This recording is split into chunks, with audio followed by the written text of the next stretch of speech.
देश में चुनाव का आगाज हो चुका है और हमारे साथ जफर सरेसवाला हैं, गुजरात के व्यापारी, व्यवसायी, शिक्षाविद, तमाम सारे इलाके में अलग अलग उत्तर प्रदेश के भी दूसरे अन्य राज्यों में भी जाते आते रहते हैं। मोदी साहब के बेहद करीबी भी माने जाते हैं। जफर साहब, स्वागत है आपका न्यूज़ वन इंडिया में।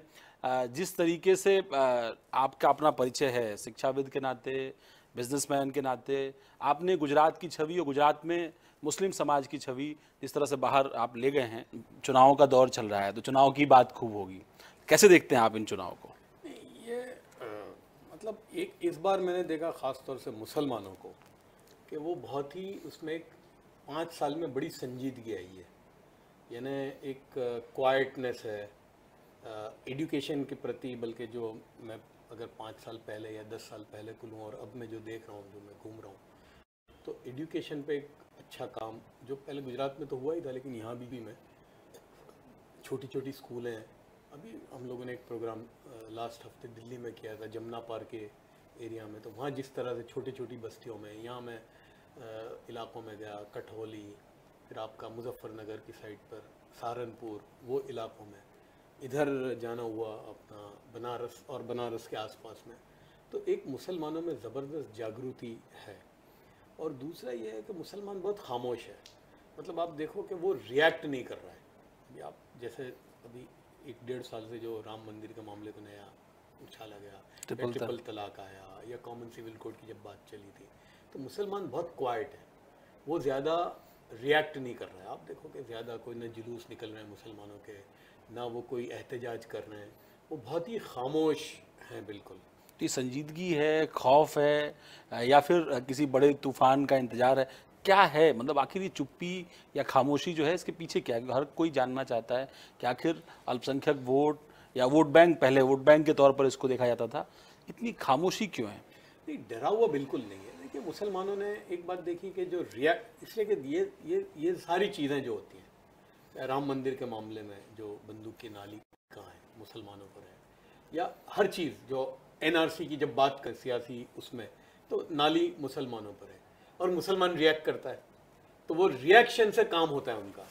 तो मुसलमानों ने एक संजीदगी से, यानी हम लोगों ने अपनी भी कोशिश की, और बहुत सारे और जो लोग ये फील्ड में हैं, उन्होंने सबने कहा कि भाई हम प्रायोरिटाइज करें, हमारी ज़रूरतें क्या है, हमको ये रिएक्ट होने से कुछ भी नहीं होगा, तो रिएक्ट करना हम बिल्कुल छोड़ दें। इसलिए कि देखिए, लास्ट में जो all India Muslim personal law board में आज गया था, मौलाना राबे साहब से मेरी मुलाकात भी हुई। ये जब ट्रिपल तलाक का मामला आया तो शुरू में बहुत आपने देखा होगा कि एहतजाज भी निकले, जुलूस भी निकले, लेकिन जो फाइनल आया तो कोई मुसलमानों की तरफ से कोई जुलूस भी नहीं निकला, कोई एहतजाज भी नहीं हुआ।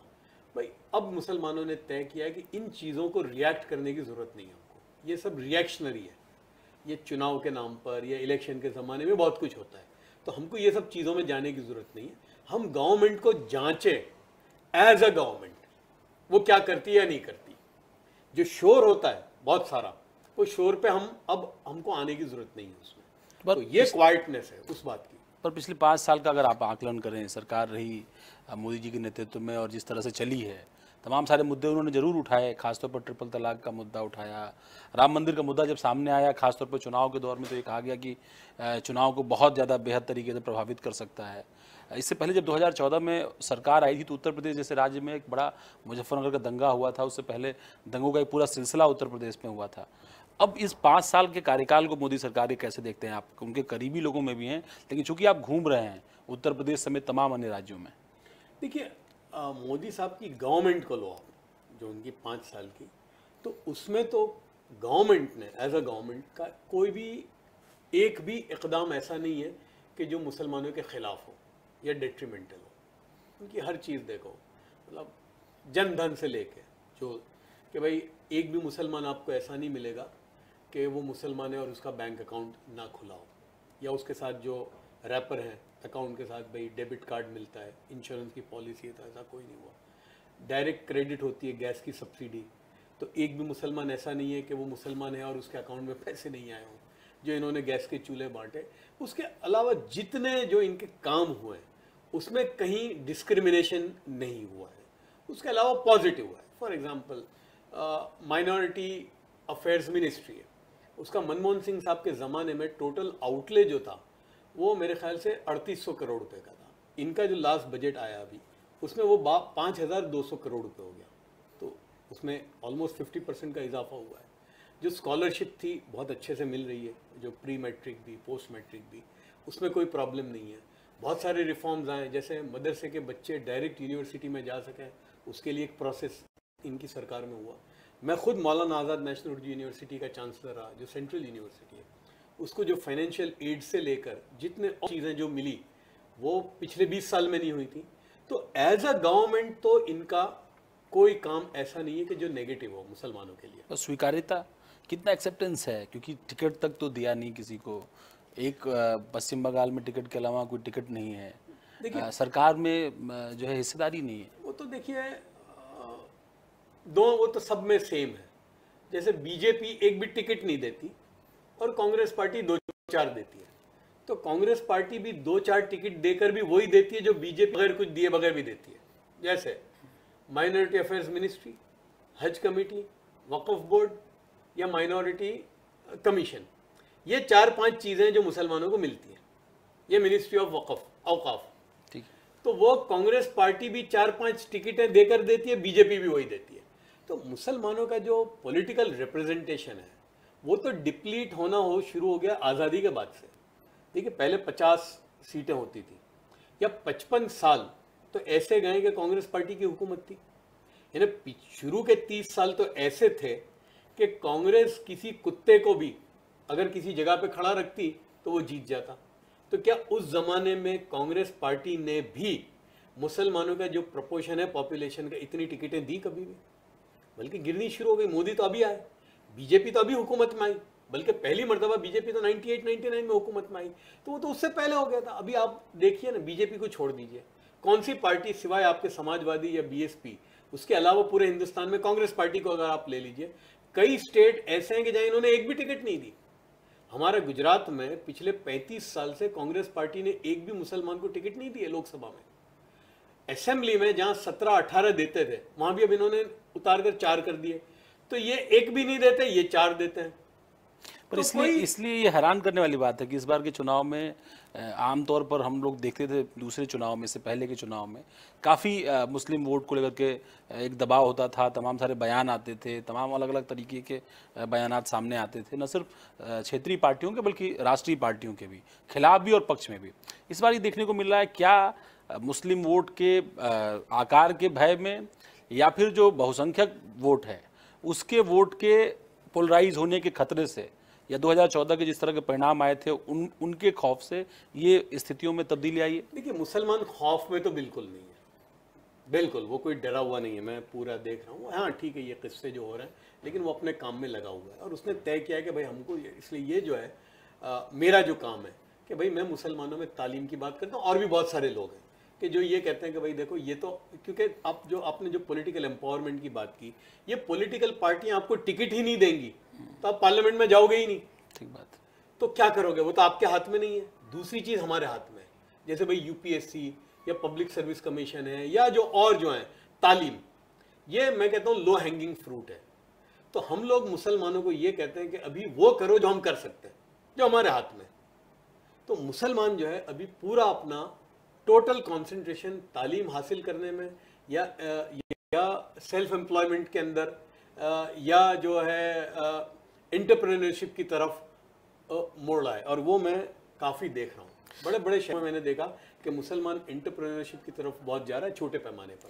मोदी साहब आप नज़दीक से बेहद जानते हैं, गुजरात से आपके रिश्ते हैं।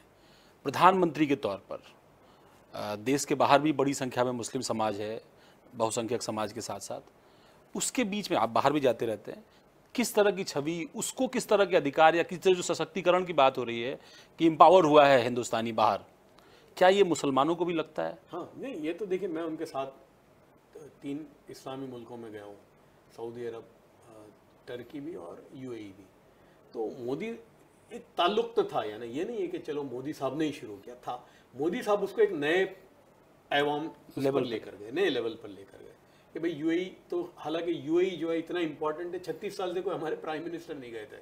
मोदी साहब पहले 30 मेरे ख्याल से 32-33 साल में पहले प्राइम मिनिस्टर ने जो गए और उनका जो एजाज़ हुआ वहाँ पर। सऊदी अरब में मनमोहन सिंह साहब भी गए थे, लेकिन मोदी साहब उसको एक नए लेवल पर लेकर गए। फिर टर्की, के साथ ताल्लुक था, लेकिन ये एक नए लेवल पर गए। और ये सारे है ना, मैं समझता हूँ जितने इस्लामी मुल्क हैं हर एक में मोदी साहब गए और वहाँ के सरबराह भी आए, जैसे यूएई के आए, सऊदी अरब के आए, टर्की के आए, कतर के आए।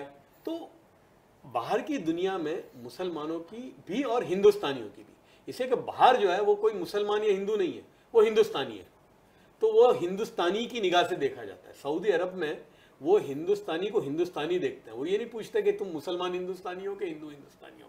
इसी तरह बाहर कोई भी मुल्क में आप चले जाओगे, you are looked as Indian.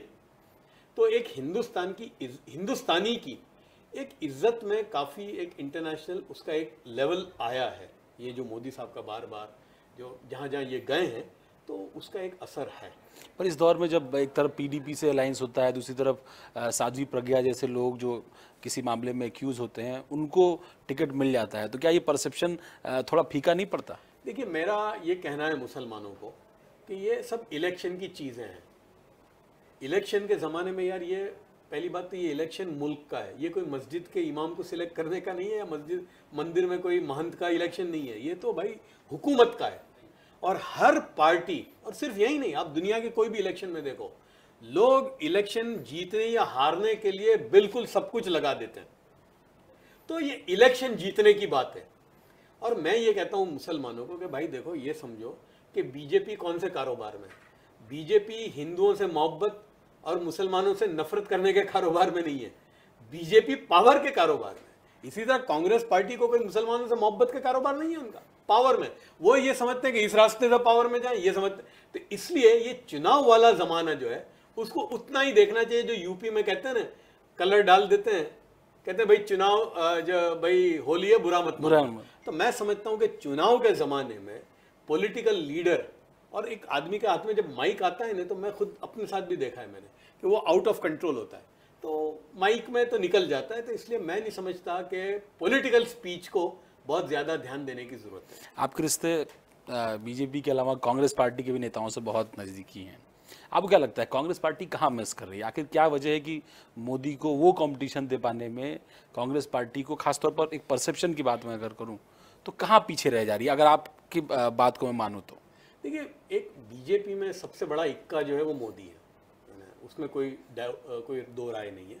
और मोदी साहब की एक खूबी ये है कि वो प्राइम मिनिस्टर बनने से पहले 14 साल चीफ मिनिस्टर रहे हैं, प्रशासक रहे हैं, हो रहे हैं वो। देखिए, उनका एडमिनिस्ट्रेशन का आप उस पर बहस कर सकते हो सही या गलत, लेकिन गुजरात उनके ज़माने में डेवलप हुआ है, उस पर तो कोई आप कम कितना हुआ है या नहीं हुआ उस पर बहस कर सकते हो, लेकिन हुआ है। तो मोदी साहब एक एडमिनिस्ट्रेटर रहे हैं, उसके मुकाबले में कांग्रेस पार्टी ऐसे लेवल का कोई एडमिनिस्ट्रेटर सामने ला नहीं पाई है अभी। तो ये डिफरेंस है। आपको लग रहा है, आखिरी सवाल पूछ रहा हूँ, आपको भी जाना है, जिस तरीके का एक सियासी माहौल, 3 फेज, आधा चुनाव हो चुका है, अब आधा चुनाव बचा है, और ये चुनाव महत्वपूर्ण इसलिए कि अब प्रधानमंत्री को भी काशी से चुनाव लड़ना है, प्रियंका गांधी भी मैदान में है, वो लगातार उनके खिलाफ बयान दे रही हैं, अमेठी का चुनाव भी है बड़ा दिलचस्प, और इस तरह के चुनाव में आने पर और जिस तरह की भाषा का इस्तेमाल हो रहा है, आपको लगता है चुनाव के बाद जो समाज है या हिंदुस्तान है उसमें जो कड़वाहट आई है, कड़वाहट बड़ी आसानी से, बड़ी जल्दी दूर हो जाएगी? देखिए, कड़वाहट जो है ना, ये अगर आप टीवी देखते तो लगता है। मैं ज़मीन पे रोज़ाना जाता हूँ, और मैं तो ट्रेडमार्क वाला मुसलमान हूँ, और मैं नमाज 5 वक्त की ट्रेन में भी पढ़ता हूँ, हवाई जहाज़ में भी पढ़ता हूँ। आप नहीं मानेंगे, आज तक मैंने जब किसी ट्रेन में या उसमें प्लेन में किसी हिंदू को कहा यार मुझे नमाज पढ़नी है, तो ऐसे समझता है। तो ये कड़वाहट जो है ना, ग्राउंड पे नहीं है। आप ट्रेन में सफ़र करो, यूपी में तो सड़क वड़क पर रोक दिया है, कुछ जगहों पर है भाई। अभी यूपी में आपके बुलंदशहर में तबलीग जमात का इज्तिमा हुआ 2 महीने 3 महीने पहले, 20 लाख लोग थे उसमें। ये तो प्रशासन कहता है, तबलीग वाले 10 लाख बोलते हैं। आप सोचो कि एक जगह पे 10 या 15 लाख मुसलमान आए होंगे, आए कब चले गए किसी को पता नहीं है। बल्कि जब ट्रैफिक जैम हो गया था, तो मुझे ये जो चश्मदीद है उन्होंने बताया कि लोगों ने मंदिर खोल के उनको नमाज पढ़ने की कहा, भाई यहाँ नमाज पढ़ लो। तो ये हिंदुस्तान है भाई। ये इलेक्शन के ज़माने में होगा, फिर ये चला जाएगा, हुकूमतें आ जाएगी। इसलिए मैं नहीं समझता, क्योंकि ज़मीन पे नहीं है। ये जो स्टर करने की लोग कोशिश करते हैं, लेकिन है नहीं। जैसे हमारी गुजराती ज़ुबान में हम कहते हैं कि जब वो कुआं खोदते हैं ना, तो अवार्ड बोलते हैं ना, डीप अंदर पानी होगा तो कुएं में पानी आएगा। तो चूंकि लोगों में मोहब्बत है आपस में, कुछ कुछ नहीं होगी, मेजॉरिटी है, इसलिए ये पॉट स्टर नहीं हो सकता। तो मैं मानूं कि अभी राहुल गांधी को आपके हिसाब से इंतजार करना होगा और मोदी साहब की वापसी हो रही है? अभी तो ऐसा ही लगता है, यानी जिस तरह से हो रहा है उसमें तो लगता है कि अभी इनको थोड़ा इंतजार करना पड़ेगा, थोड़ी और मेहनत की ज़रूरत है। ये थे जफर भाई, गुजरात से उनका संदेश और उनकी कोशिशें जिस तरीके से हैं, खासतौर पर अक़लियत को शिक्षित करने के लिए, उसको लगातार मिनिस्ट्री में लाने के लिए, निश्चित तौर पर चुनाव को लेकर के भी उनका अपना नज़रिया है जो उन्होंने हमारे सामने रखा है। अवनीश विद्यार्थी, लखनऊ, न्यूज़ 1 इंडिया।